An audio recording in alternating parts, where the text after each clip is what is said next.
Alright, welcome back to BookHack's Deep Dive. I'm James Sanders, and as always, I'm joined by the brilliant Tara Williams. Today, we're diving into the tangled web of revenge and redemption in The Count of Monte Cristo. Tara, you ready to get a little dramatic? Oh, always. Especially when it comes to Dumas. I mean, this book is basically the Olympics of betrayal, right? You've got jealousy, ambition, and a whole lot of political chaos swirling around 1815 France. It's like, if you wanted to ruin someone's life, that was the year to do it. Yeah, it's wild. So, let's set the scene. Edmond Dantes, our poor, unsuspecting sailor, is just promoted to captain, and that, apparently, is enough to make Danglars, who's what, the supercargo, absolutely lose it with envy. It's like, mate, chill, let the guy have his moment. But then you add Fernand to the mix and things get messy fast. Fernand's obsession with Mercédès, Edmond's fiancée, is just, it's not even subtle. He wants what Edmond has, and he doesn't care who gets hurt. And then, of course, there's Vilfort, the public prosecutor, who is basically the poster child for ruthless self-preservation. Right, and the whole Bonapartist letter thing, that's the spark. Danglars writes it out of jealousy, Fernand mails it because he's desperate, and Vilfort, he's the one who really seals Edmond's fate. He knows Edmond's innocent, but he's so terrified of his own secret getting out. His dad's a Bonapartist, which is like career suicide for him, that he just throws Edmond under the bus. It's cold. It's so cold. And the letter itself is almost symbolic, right? It's this tiny piece of paper, but it carries all this weight. Jealousy, ambition, fear. It's like one little lie, and suddenly, Edmond's whole world collapses.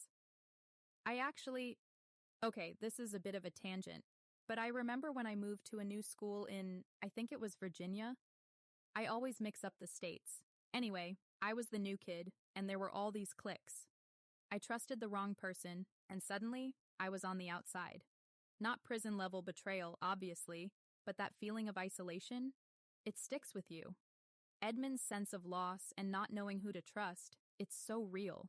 Yeah, I get that. It's like one moment you're part of the crew, next you're just out. And for Edmond, it's not just social exile, it's literal imprisonment. The stakes are so much higher, but that emotional gut punch, it's universal.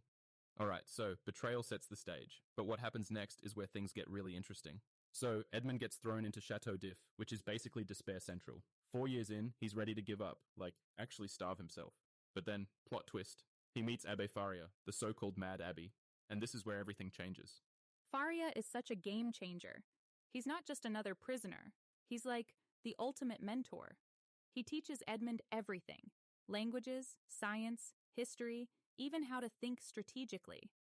It's like Edmond goes in as this naive sailor and comes out, well, basically Batman, but with a French accent and a lot more existential angst. Yeah, and the treasure of Monte Cristo, let's talk about that. It's not just about the gold, right? It's a metaphor for rebirth.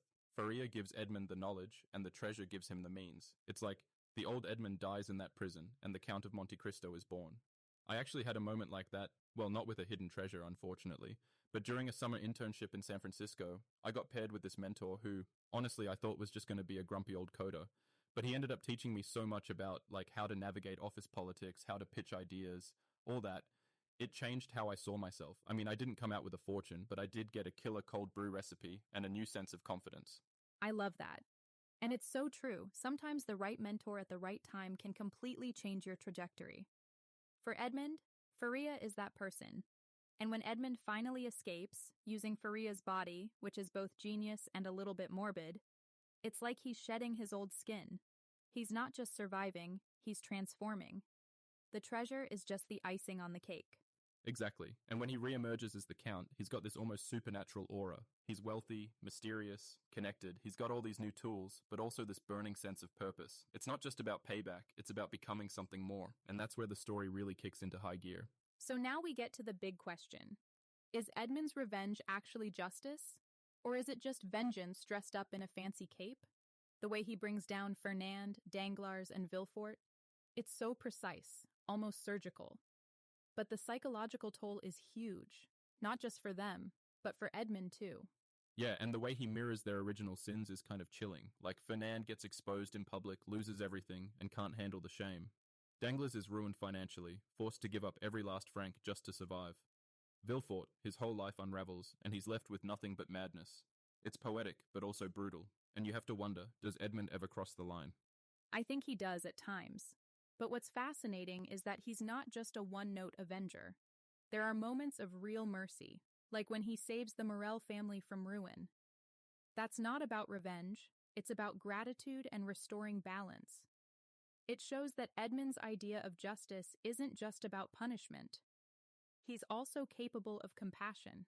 Yeah, and that's what makes him so complex. He's not just a punisher, he's also a benefactor, a kind of secret guardian angel. It reminds me of those real-life cases in 19th century France, where public retribution was sometimes seen as justice, but it could easily tip into cruelty.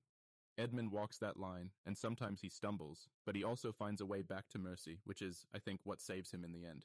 Totally. The Count's journey forces us to ask, when does justice become vengeance? And what's the cost, not just for the people he targets, but for himself? It's messy, and that's what makes it so compelling.